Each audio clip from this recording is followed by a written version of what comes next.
Well, hello, everyone, and welcome to another edition of the ChazMosh Show. I am Chaz, a.k.a. Mosh, of the legendary tag team, The Headbangers, and this right here is where we talk wrestling, life, and everything in between. So let's get started. We're going to get started with a little pineapple coconut water here from Once Upon a Coconut. You go to onceuponacoconut.com to get yours. I talk about it all the time. You get a little hydration, electrolytes here to get the shizzo started. Let's go. All right. So what I want to jump into today is I want to talk a little fan interaction, and there's a reason why I'd like to talk about that. The biggest reason is because sometimes, listen, I say it all the time. Glenn and I say it at almost every single show now, especially since we're on this retirement tour that we're on. You know, we like thanking the fans for supporting us for all the years. And, you know, without the fans, there is no us. When I say us, there's no Mosh, there's no Thrasher, there's no Headbangers, there's no WWE, there's no AEW, there's no NWA, there's nothing. I mean, if you want to expand past that even more, without the fans, there's no NFL, there's no NBA, there's no MLB. MLB, my Phillies. But my point is, there is no movies, there's no superstars, there's no nothing without the fans. But at the same time, because you're a fan doesn't give you the right to interact and act certain ways. And we talked about this. I spoke about this a little bit after WrestleMania with all the weird interactions that went on there. So I wanted to bring it up again and maybe dive a little deeper into it because the other night when I saw Fatal Influence win the tag titles, and again, big congrats to them. So happy for Fallon and Laney and JC Jane. You know, they're doing a simply tremendous job, and you know, to be the tag champs now is amazing. And you know, I've been there, done that before, I know how that feels, and it's freaking awesome. But there's the video that went out, and Fallon actually posted something about, you know, please don't touch me. There's no reason to be touched. And it was just one kid in particular. You need to stop putting your hands on the wrestlers, on the athletes. Because you buy a ticket, the ticket doesn't give you the right to put your hands on people. The ticket gives you the right to be in the building and sit in your seat and enjoy the show. Now, there's a little bit of difference. You want to stick your hand out and, you know, as we're going to the ring, we slap hands. That's different. But the shoving, the pushing just doesn't work. I'm a big note taker, so I put some notes here, because if not, I just ramble and, you know, I forget what I want to say. But, you know, you need to stop doing it. I just often think, like, what makes you think you have the right to push, grab, or shove someone because we're a wrestler or because we're an athlete or because whatever the reason is? Just makes me wonder why you feel that's okay when it's not. If I walked up and I pushed you, you would instantly, you know, people want to press charges. You know, I'd be going to jail for assault. You know, being a performer doesn't mean I have to give up my right to my personal space and, you know, basic respect that I deserve.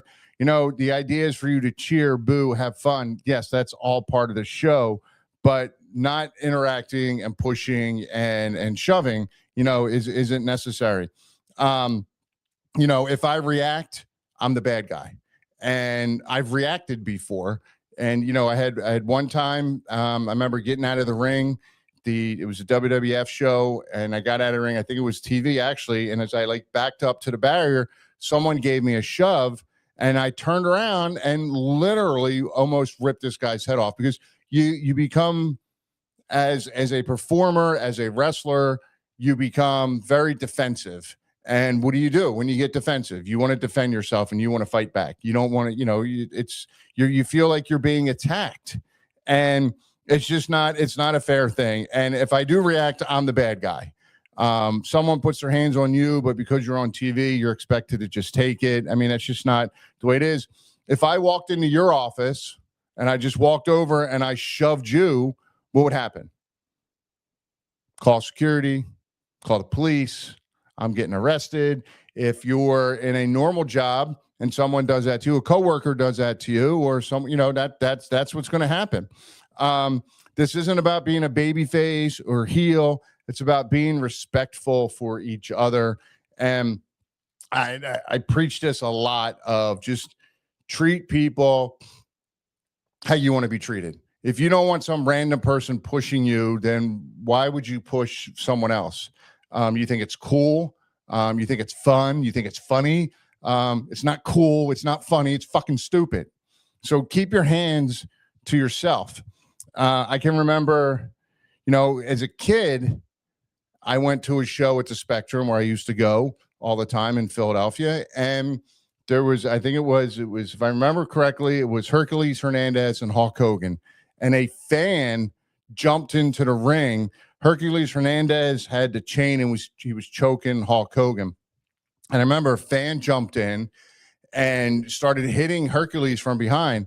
And literally, and I know this is a little different than just pushing someone, but it's kind of the same concept. Hercules trying to beat the shit out of this guy. And we were all like, whoa. But if that happened today, it's a different time. It's a different thing. Like, people don't react. And if I beat you up and you're in my area, as a matter of fact, I talk about this in my book, Beneath the Skirt. We were in,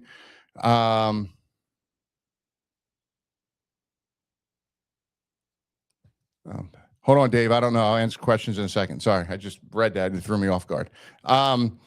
So where's that? Oh, Clearfield, Tennessee. So we were at Smoky Mountain, Clearfield, Tennessee. Clearfield, Tennessee was like backwoods, deep in the mountains. We had to go up into Kentucky and come up and come down and come around. And we get there and we're doing our thing. And I believe it was a handicap match, not a handicap match. It was a 2 out of 3 falls match with us against Robert Gibson and Dirty White Boy Tony Anthony. And there was a girl sitting at ringside, and we were last match. Girl sitting at ringside, and she just looked dirty. And we're heels, heels. That's what we do. We make fun of people. We got to get heat from the crowd. So I was calling this girl a dirt ball. I mean, I was calling her a dirt ball a lot, like chanting it, like dirt ball. And I'm doing it over and over and over to the point where she had enough of me calling her a dirt ball. And back then there was no barricade. There were cans that had cement in them with a stick and each corner with a rope. And that's all the barrier was from us and the fans. And she comes over the rope or under the rope, whatever. And she starts swinging at me and I'm backing up and I got my fist up. I'm backing up. I got my fist up like I'm going to fight her, but I'm trying to avoid her at the same time because clearly I don't want to hit this poor woman. And I'm backing up and I'm waiting for some kind of security or someone to come grab this woman. No one grabs her. So she finally tries kicking me and almost gets me right in the beanbag. And that's when I said, okay, I had enough of this.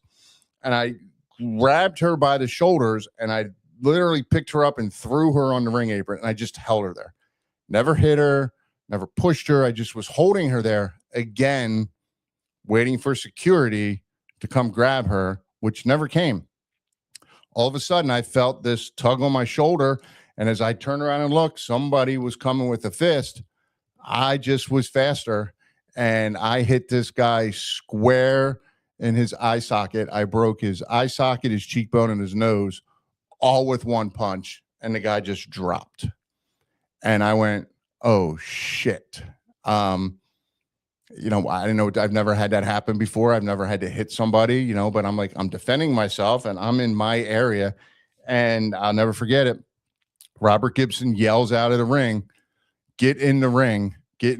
I slid into the ring and he rolled me up 1, 2, 3. I stood up. He rolled me up 1, 2, 3. And he goes, get the hell out of here. So it was a again, it was a 2 out of 3 falls match, but we get in the back. I'm paranoid now that I just did something wrong and I'm going to get fired. Everyone in the locker room told us to grab our shit and leave and don't get changed, don't get anything, just leave and drive and get out of town and then find somewhere to change or clean up or whatever it was. It just so happened that we were actually driving back to New Jersey. So we literally drove probably 6 or 7 hours before we stopped.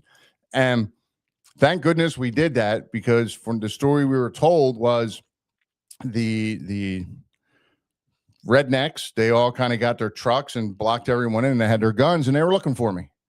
So this comes from me now going to get in trouble, possibly shot, killed, I don't know, beat up, whatever they were going to plan, whatever their plans were.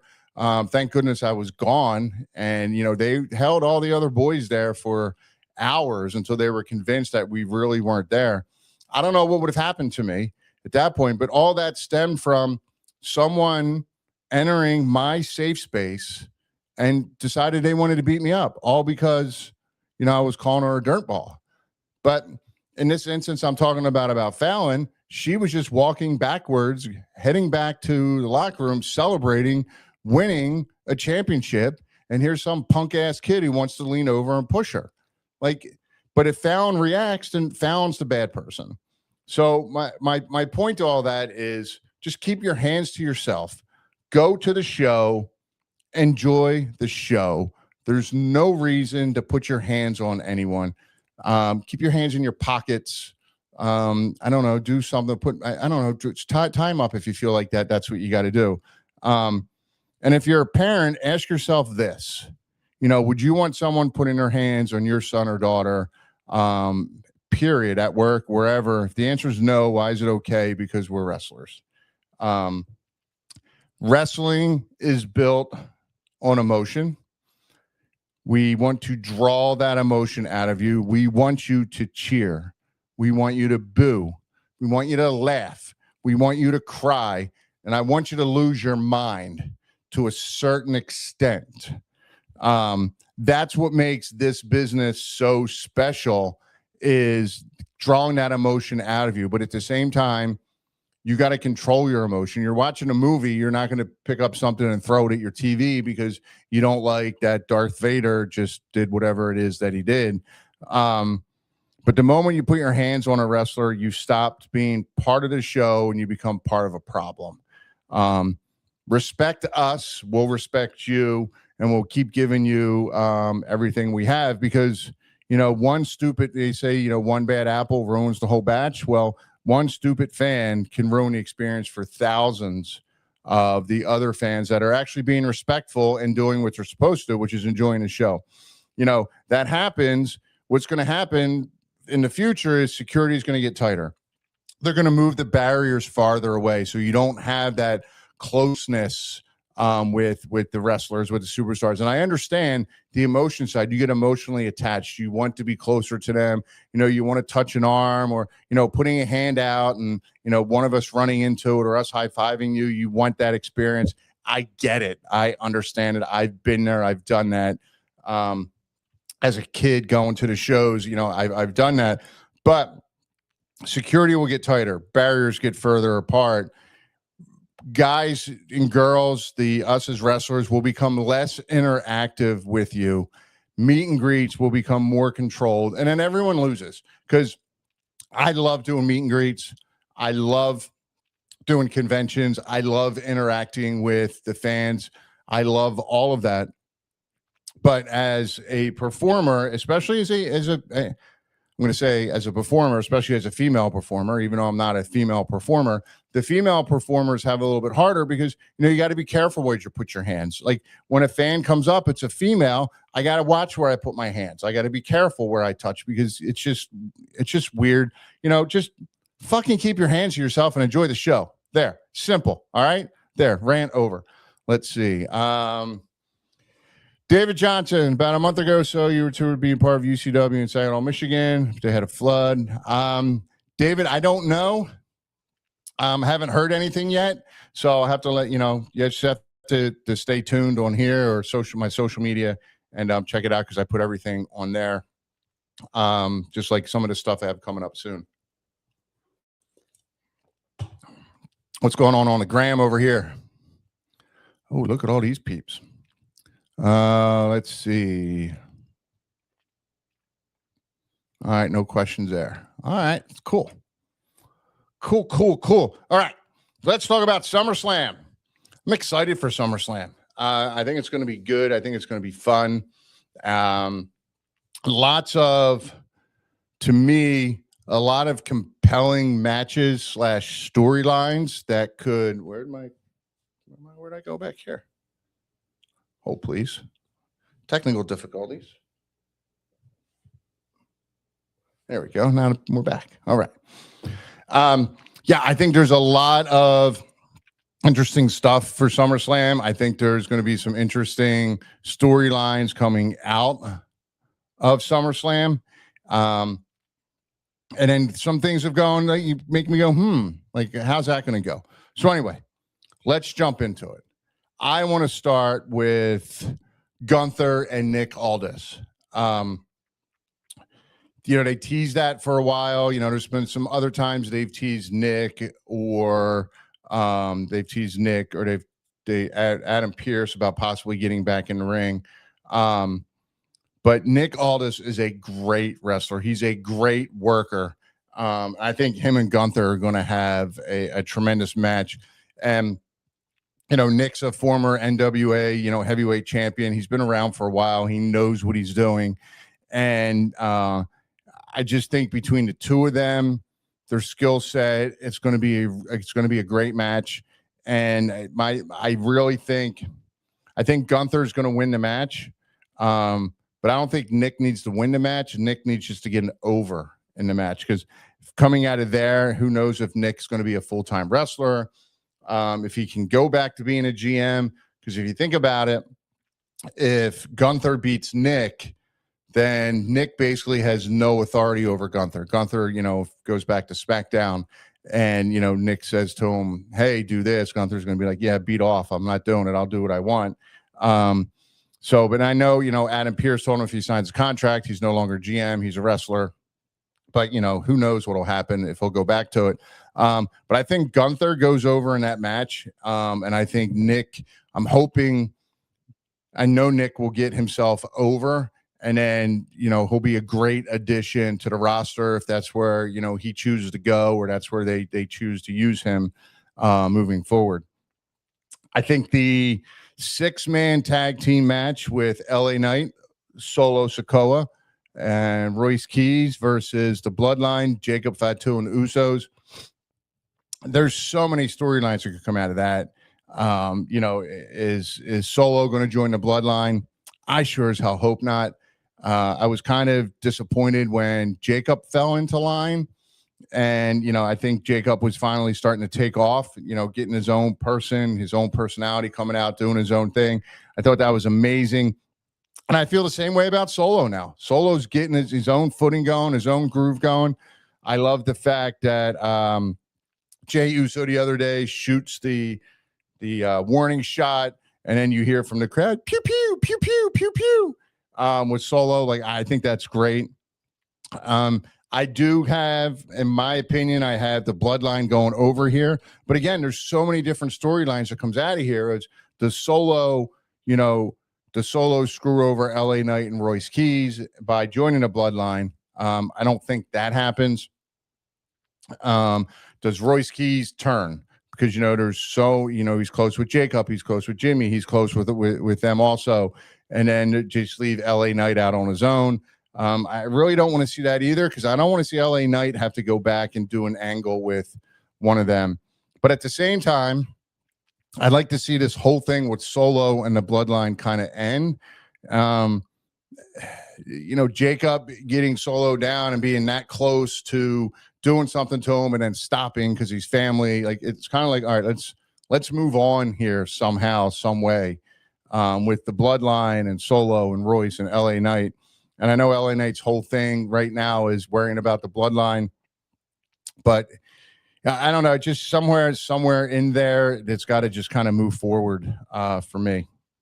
So we can jump up to the Women's World Championship match. Again, we have a rematch from Queen of the Ring. Liv versus the champion versus Io Sky. I really want to see Liv go over. I really, really do. I want to see her hold that belt for a while. I want her to continue to be the greatest of all time. Yeah, that was awful. Thank you. I know. Yeah, I wanted to see it. I honestly was surprised when Io won that she didn't go after Rhea. I don't know if it could have been because Rhea was hurt. Who knows why? But I can see Io going over here as well. Either way, it'll be a good, fun, solid, solid. What's the word I'm looking for? Not just solid. Hard hitting match. I can see the two of them. Like Liv's just hard hitting. Well, they're going to beat the shit out of each other, and it's going to be really good. And then you have the 6 women tag team match. With Fatal Influence and versus the Bella Twins and Paige. You know, I want to see Fatal Influence go over here in the worst way. I want to see them keep going and going and going, which they're going to. I mean, the belts aren't on the line, so I'm going to lean towards, unfortunately, Bella's going over. But I want to come out of this and have them. I can see with Nikki coming back, maybe they feud with Nikki, with Fallon and Laney, maybe Paige and JC Jane do something a little bit. But then I'm hoping JC Jane moves up to Intercontinental or I guess it's U.S. title because they're on SmackDown. The U.S. title status bumps her up a little bit more instead of just going to the ring with them because she's a great worker. And Fatal Influence is just amazing. And I'm just going to, love watching them get better and better and better and better. Let's see. Who do we got next? Sorry, I need a little Once Upon a coconut water. Hell in a Cell. Obafemi versus Brock Lesnar. I was liking everything about this storyline, everything about it. I was loving the promos, opening Raw up every week, loving all of it. And then the cage comes down. And then the cage comes down, which is great. I don't know. I thought a weigh-in was kind of silly, but is what it is. Like, you got to have something, I guess, a different gimmick instead of just them facing off every time. But I thought it was cheesy with Brock locking him in, and the only thing I thought was cheesy about it was I really wanted Oba to just rip a panel off. Pull a Mark Henry and break the chain, break the door open, get a little more physicality. Him beating up the security guards and then throwing the scale. I don't know. It's like we're all excited about that match. I don't think it's going to be an Undertaker Mankind sort of brutal match that way, but we're all still excited about it. I mean, anything with Brock is great. Oba's amazing. It's going to be very physical. They're going to beat the hell out of each other in that cage. And I'm sure, they're going to come up with some fun, different things that we haven't seen before. I wasn't thrilled with the go home with the Hell in a Cell. I think they just could have made that a little bit better. But hey, that's just my opinion. What do I know? But I definitely have Oba going over here. I think this is the Brock passing the torch. I think this will be the end of the trilogy, which will bring up a whole different thing now. Like after that, what does Brock do? Does Brock stay? Does Brock leave? Is he retiring? Who knows? But then even, and if he leaves from there, what happens with Paul Heyman? Paul's kind of written the vision off. They have Maxine there now. And so again, it's kind of interesting from there, what's going to happen with Brock and Paul Heyman. But then it's even more interesting what happens with Oba, because does Oba now go to Adam Pearce and say, listen, I'm ready for my title shot? And does Adam Pearce look at him and go, well, you had a title shot at SummerSlam and you turned it down to wrestle Brock Lesnar in a Hell in a Cell match? And Oba goes, well, no, I told you I can have a title shot whenever. And Adam says to him, well, no, your title shot was at SummerSlam, which you passed on to wrestle Brock Lesnar. So Does Oba now have to go into, I think this would be, it could be I guess called a life lesson in the wrestling world, a life lesson to never turn down that championship opportunity. But do they make him now earn it and have to go work to get it back? Does he have to qualify in Money in the Bank? Let's say he loses that. Then he's got to go to the Royal Rumble. He doesn't win it there. Then he goes on to the Elimination Chamber, and maybe he finally wins it there to get a title shot at WrestleMania. There's so much to do here with it. I just hope they don't go, okay, Oba, now you get a title shot. I want to see Oba have to fight to get the title shot back now that he's turned it down. So that'll be interesting to see after that. Also, again, everything's going to be interesting to see when this is over. But so then we have the undisputed WWE Championship match with CM Punk, the champion, versus defending against Cody Rhodes. This is another going to be a tremendous match. And, there's a big talk of this should have been, Sunday night's main event, night 2 main event, not night 1 main event. My personal opinion is Roman's a bigger name and the storyline is longer with him and Seth, which is why they got that spot, and which is why they did all the packages for it leading up to it with all the history of it. That's why it's there. But I have Punk defending it here. They're going to go out there and kill themselves to prove to everyone and to the office of why they should have been night 2 main event, not night 1 main event. So that again, another great knockdown brawl that's going to be. I see some hard weight going there, people getting hard weight open, and Cody just doesn't care. Cody just wants to have a great match. And if that takes, literally beating the shit out of each other, that's what they're going to do.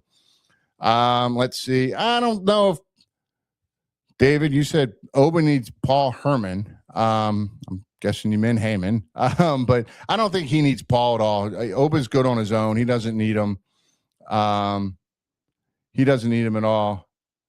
Albert Romero, how do you book us for an event? You can send me an email at chaz@chazmosh.com. You can do it there. Nikki and Bella turn on Paige after they lose. Yeah, I can see that too, but then where do they go from there? What does you have 2 against 1 there? Like what happens? But I mean, anything's possible. Anything's possible. So let me jump over here to the gram. What do we got here? Any questions or comments? Could be visiting the UK soon. I actually had someone reach out to me from England.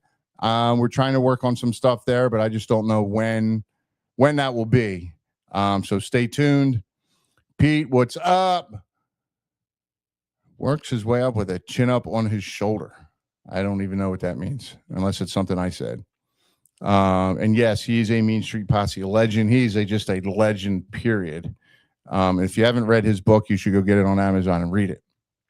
And I don't know what the fact of Roman and Rock being cousins has to do with the price of tea in China, but okay. Hey, leave the comments, write questions, gives me a little bit more interactive stuff here to do. And so just keep doing it. So now we have night 2. We have Danhausen versus Dominic Mysterio. Listen, I love both of them. The concert with Danhausen and Joe Hendry was maybe not the greatest thing in the world, but they do everything for a reason. And you have different audiences that watch. For instance, not everyone's going to love everything that's done. Some people love the violence and the blood. Some people like the entertainment, the ha-ha stuff. Danhausen is obviously clearly ha-ha entertainment stuff. But the good part about that is I was listening to Busted Open Radio the other day, and Bully Ray and Dave LaGreca were talking about this, and they both hated it. But then someone called in And he said he sat there and he watched it with his wife and his son, and his wife and the son loved it. They loved it. They loved Danhausen. They loved the minis. They loved everything about it. And that's the point. They were selling to the kids. They sell to the kids because the kids bring the parents in, and the parents have the money that buy the stuff for the kids. We do appearances. Glenn and I do appearances. Parents are walking by. The adults are walking by. Kids walk by. We focus on the kids. We get the kids' attention. I draw them in, and I'll give them one of my activity books because now they're going around telling everyone that where you got the activity book from. I got little bracelets. I give them the little bracelet. That draws the parents in, and then they look up at the parents and say, oh, we want a picture with them. These guys are fun. They're cool. They're this or that. That's the point of Danhausen, and I think that was part of it. Again, it was to help get the storyline along to lead it to SummerSlam. Yes, I understand that, but Danhausen's going to draw in a different type of audience. It's going to draw in the guy that's sitting there watching it on TV, and his girlfriend walks by and she sees this Danhausen character. She's going to stop and she's going to watch, and that could suck her in. So that's the point of that. And I've had people say to me, oh, poor Dominic, like, you know, he's stuck in this shitty angle. First of all, there's nothing shitty about it. Second of all, Dominic's so over, no matter what kind of angle you put him in, he's going to continue to be over.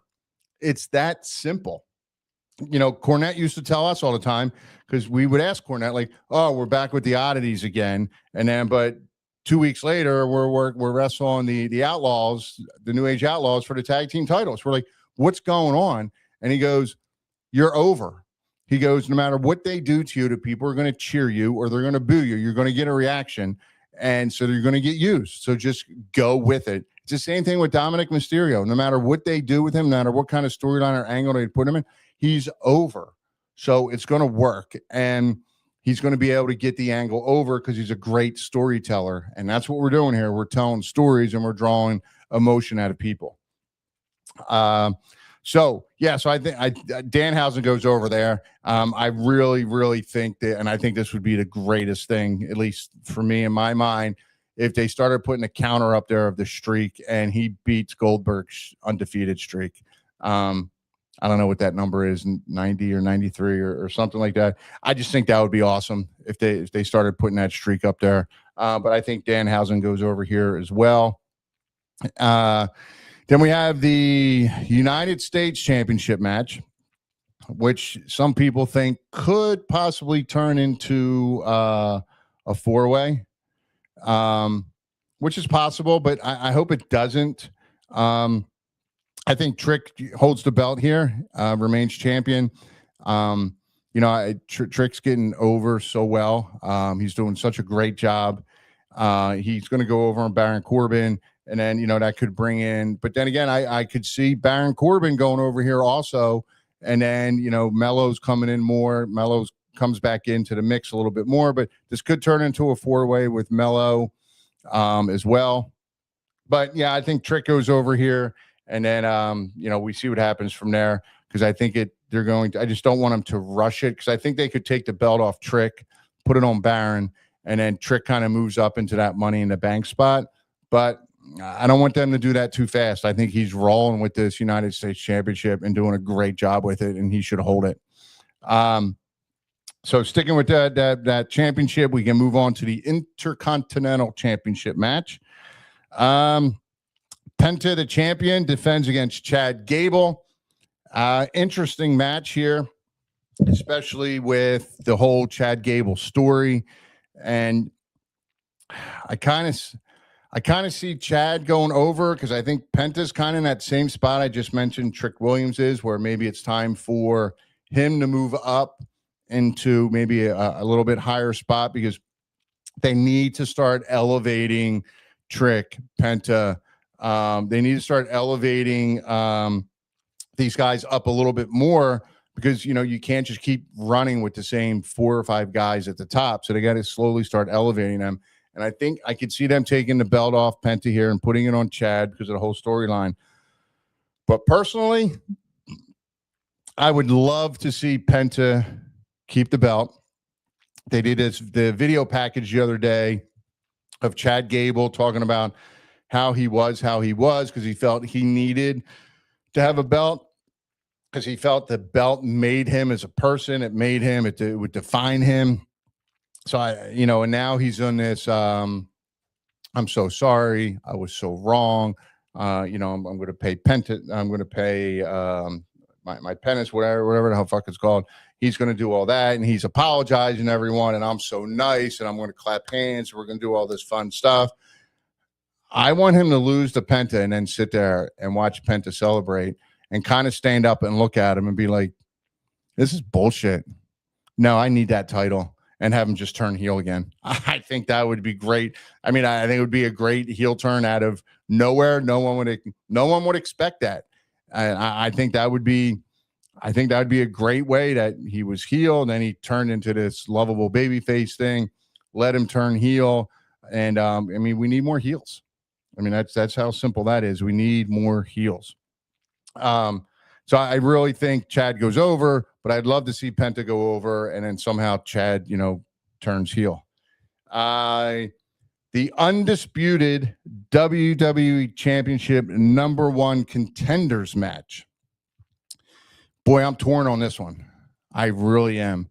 I can see Finn going over, and then Sammy going further down into that rabbit hole, that hole of poor me. I keep getting, I was just champion, and I keep getting overlooked now. Like, I don't get a rematch.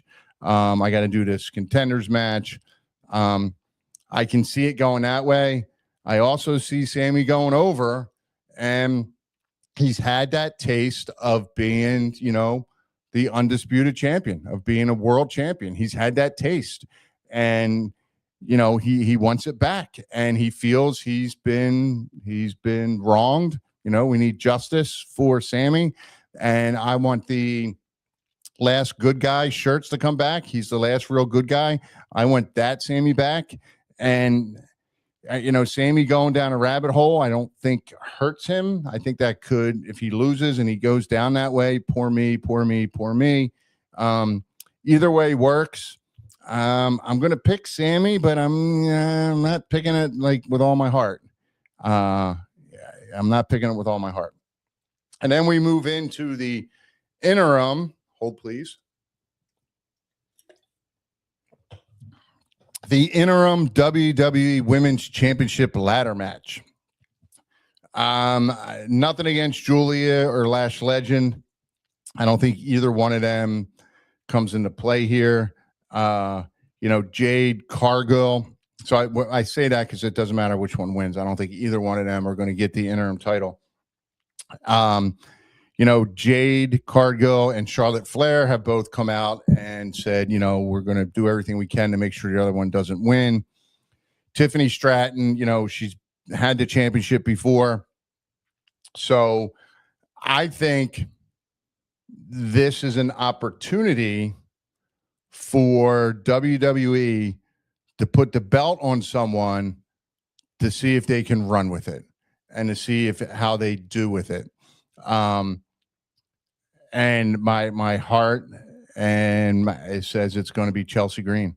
I seriously think that would be so great for her because she's so great and her work's great. Her character's great. Give Chelsea a chance here to run with it and see what she can do. The other side of it is people, I was on the Lazy podcast the other day, last night, and it was like, well, Charlotte winning the belt and her against Rhea kind of is a bigger name thing. I agree, but if you let Chelsea do her thing, then Chelsea and Rhea could be a great match also. Or if a few weeks down the road they feel Chelsea's not doing, not holding it up right, or she's not carrying it the way they thought she would, it wasn't working, then fine, and you can switch the belt. I just think Chelsea here, this is the opportunity for WWE to let her run. Give her the belt, let her run, and let's see what happens. And then the other side of it is we get, we now would have Matt Cardona as the interim WWE Women's Champion also, which makes it even better.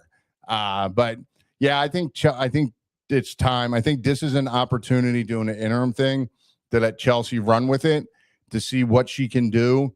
And if they feel she's not doing what should be done or she's not handled, then you take it off of her. It's not that big of a deal. But yeah, I think Chelsea here would be great. So that's my pick here is Chelsea. And now we have the World Heavyweight Championship match. The champion Roman Reigns versus Seth frickin' Rollins. I think Seth gave this finish away off that first promo he did when he challenged Roman by saying that Roman can't beat him. Roman's never beat him. I think Roman defends here.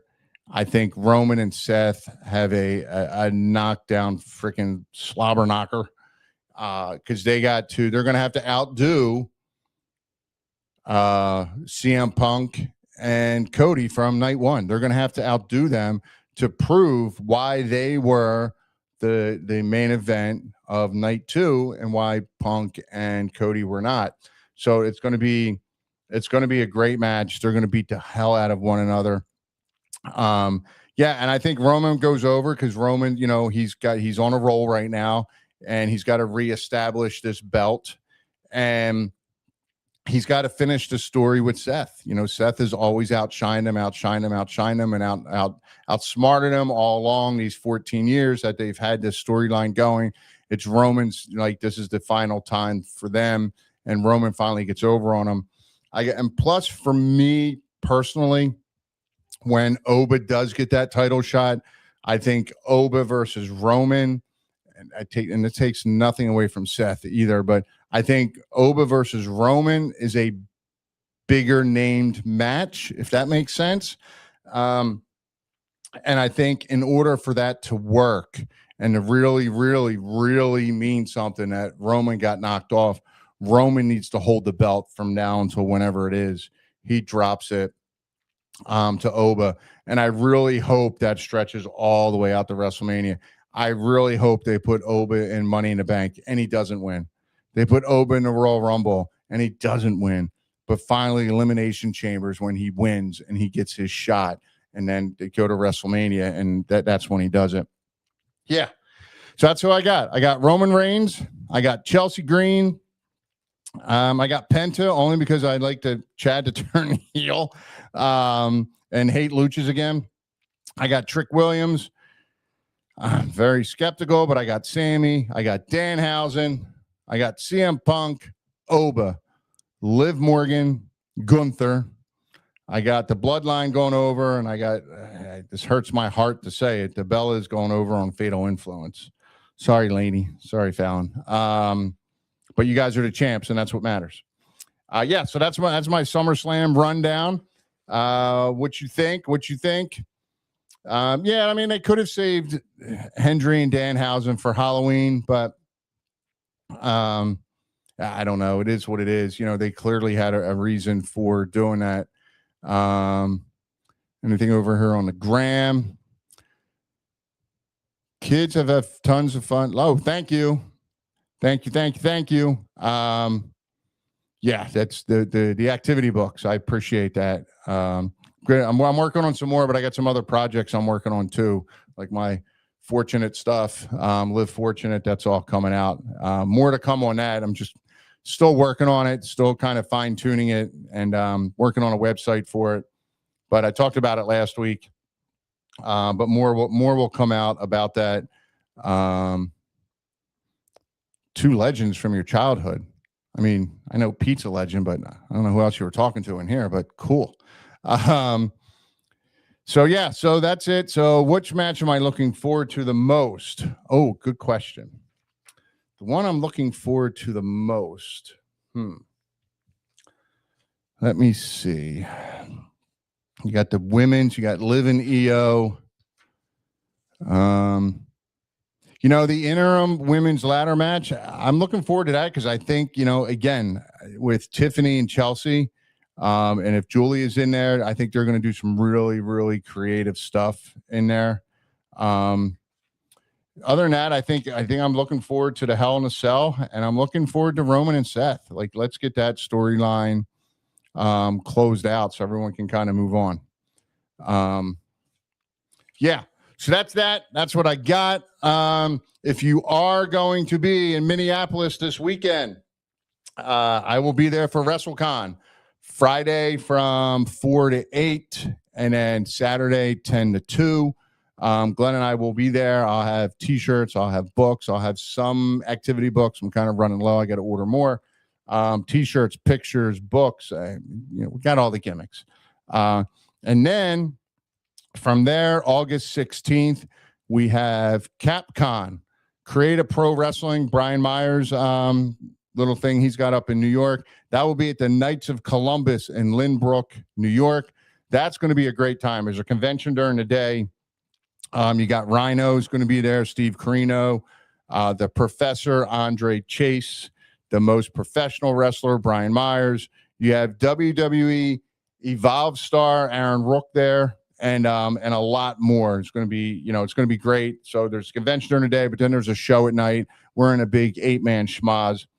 And then, not done yet, August 20th, we're back in Wildwood, New Jersey at the Wild Woods Convention Center on August 20th. Tommy with ISPW just reached out to me yesterday and said, hey, is there any way you guys can do that? And the answer is absolutely positively yes, especially since we are the new ISPW Tag Team Champions. Bag keeps getting heavier and heavier, but I'm not complaining about it. It's all great. It's all great stuff. Yeah, so that's what we got going on. And remember, while you're here watching this, if you're watching it on YouTube, hit that subscribe button. You can watch it there. You can listen wherever you get your podcasts. Hit that like button there. That helps just get it out more. And head over to ChazMosh.com to grab Beneath the Skirt and some other exclusive stuff there. Amazon for activity books and for Beneath the Scar. And again, Live Fortunate's coming online. Hoping by the end of the week I have it up and running, and more there. So it's going to be, there's going to be different kind of T-shirt apparel, things like that. But it's more of a mindset. Fortunate, it's a mindset. It's more of a mindset and a meaning behind it, other than just just apparel and T-shirts. But the T-shirts, I'm coming up with some pretty cool designs. I don't know. I think it's going to be cool. It's going to be fun to do it. And then again, you can follow me on all social media at ChazMosh. And let's see, anything last here on the gram. Yes, looking forward to coming back to Ontario. I think that's in November. I think that is. That's when that is. So yeah. So that's it. So remember, fortunate's a mindset. Live fortunate and do whatever makes your heart happy. Just don't suck at it. Peace out. I'll see you guys on the road. And yeah, that's it. I'm out.